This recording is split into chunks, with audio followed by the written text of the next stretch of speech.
Bueno, Apenas que se consideren indígenas y todo. estamos al aire.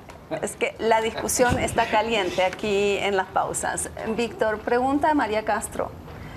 La pregunta es, si la canción realmente protesta encuentra un caldo de cultivo en los cambios sociales, en los momentos de crisis políticas, ¿por qué no se ha construido una estética musical del conflicto en Colombia?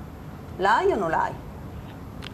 Yo creo que inicialmente podríamos responder desde la misma dinámica política, ¿sí? Desafortunadamente en Colombia los canales de expresión siguen siendo limitados para este tipo de propuestas, y se limita entonces a quedar en la marginalidad la mayoría de las personas que de alguna forma están tratando de decir algo en sus canciones, en sus propuestas artísticas. Entonces no hay cabida en el campo amplio, pero con todo y sigue siendo falsa la cuestión, porque si usted escucha las primeras champetas, va a encontrar ahí en esas canciones, yo me acuerdo, aquí se me viene por ejemplo Braulio el Templado, que es una champeta muy conocida. ¿Y qué es eso? Eso es simplemente protesta, eso es simplemente canción social. Entonces sí la hay, sí hay, sino que no se ha difundido. Y miren, esa primera champeta, que es la que yo pondero, la que yo valoro enormemente, no es la que escuchamos hoy, la que está regada en todos los medios, ¿no? Esa quedó un poco apartada, pegó, pero en el Caribe solamente, no se distribuyó a nivel nacional. Manolo, y él habla de, pues digamos que esta música es marginada por los grandes canales comerciales. Lo es. Entonces, ¿cómo logra en los 60 y 70 dispararse comercialmente? Gran parte de eso es precisamente como parte de la gran revolución.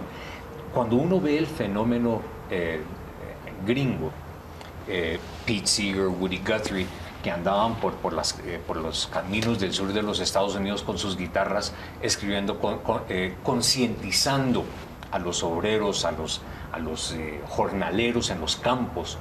Cuando eso se urbaniza en los años 50, los 60, tratan de frenarlo, pero ahí hay un fenómeno, y es que se vuelve un fenómeno intelectual. Eso es un fenómeno universitario. Yo, que soy universitario y sofisticado, yo escucho esto y me aparto de lo mundano, ¿ok? Y eso es lo que permite que en algún momento crezca, y cuando se le meten guitarras eléctricas y se conquista el gran mercado, ya es otra cosa. Pero es ahí en donde está realmente el tema. Que cuando se logra masificar, los grandes medios le paran bolas, y es lo que sucede en los años 60, pero es lo que no sucede aquí en la actualidad. Aquí en las zonas marginales de las ciudades hay un movimiento de canción social, protesta política, llámelo como quiera, en el hip hop, en el rap, en la costa, trabajando ritmos folclóricos. Hay un movimiento muy fuerte de canción, de contenido, pero que los grandes medios prefieren frenarla porque están en otra cosa. Yo no estoy tan de acuerdo con eso. La entrada al mainstream de esta que llamamos canción de protesta ocurre en la siguiente década, no en la década de los 60. En la década de los 60 solo es posible que esto entre al nivel de grabaciones en Chile, donde se hace desde la perspectiva del poder. Ahí no es protesta de nada, era la música oficial de la Unidad Popular. Bueno, sí. Sí. Y en Cuba nunca ha sido protesta de nada, es la música oficial de la Revolución Cubana. Sí, eso sí. Y ahí, entonces, pues obviamente los medios que da para que entre. Pero el problema de Estados Unidos estaba en el nivel de elaboración poética. Los productores oían el texto de las canciones. Si oían una retahíla de sinsentidos, entre comillas, revolucionarios, sabía que no iba a tener ningún impacto. Pero cuando encontraban un texto poético, depurado, que tenía realmente un contenido subversivo, ese no lo dejaban pasar. Y naturalmente, por eso insisto, en que tiene que tener ese elemento de la canción. No solo texto, tiene que ser poesía. Y tiene que tener el gancho musical. Eso incluso, eso ha pasado con Calle 13, que es la crítica que se le hace a Calle 13. A Calle 13 se le trata de, ustedes no son revolucionarios, ustedes son un producto, ustedes graban con Sony, ustedes hacen super conciertos. De hecho, esa iba a ser mi reyes. próxima pregunta, porque es la pregunta de varias personas aquí. ¿Cómo se hace si se está patrocinando Adidas para hacer protesta? Ahí se antepone el producto, ¿sí? El producto se antepone a la otra cuestión. Sencillamente porque la propuesta de Calle 13 es de ruptura y hay un grupo de personas que, a pesar de ser minoría en el campo amplio de los consumidores de música, siempre son significativamente válidos, son relevantes.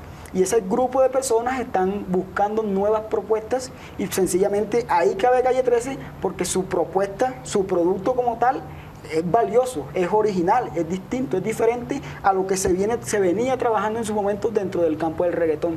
Entonces también ahí cabe una pequeña mirada económica del asunto, es decir, hay un grupo cultural que está buscando consumir productos con los que se puedan sentir representados.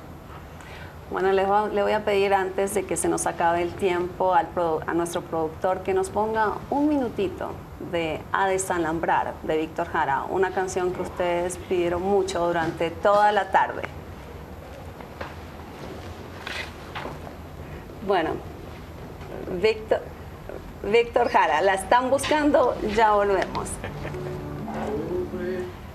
Para seguir con con la discusión sobre si los circuitos comerciales están abiertos o no están abiertos, ¿cómo es en otros lugares en el mundo? Porque usted estaba diciendo, donde realmente es subversivo, y no solo el texto es subversivo, la música es... ¿Cómo es en otros lugares del mundo? ¿Cómo se maneja? Creo que el tema, Alberto, es muy claro en la palabra, en el mainstream, en la corriente principal. Si la canción tiene una letra relativamente inofensiva. Exacto, sí, a eso voy. Pero que rítmicamente, melódicamente sea atractiva, tenga. Y ahí se puede meter cosas de más contenido profundo, siempre y cuando melódica y rítmicamente sea difundible. Es que eso va por donde entra, por la oreja. Escuchemos un segundito de Desalambrar y ya volvemos. ¿Habrá pensado usted que si las manos son nuestras, es nuestro lo que nos dé?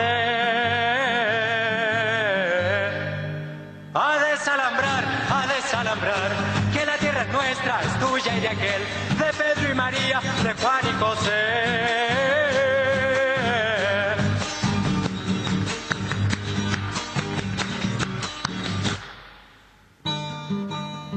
Víctor, tú arrancaste diciendo Calle 13 es protesta, pero es protesta de la vida en la ciudad.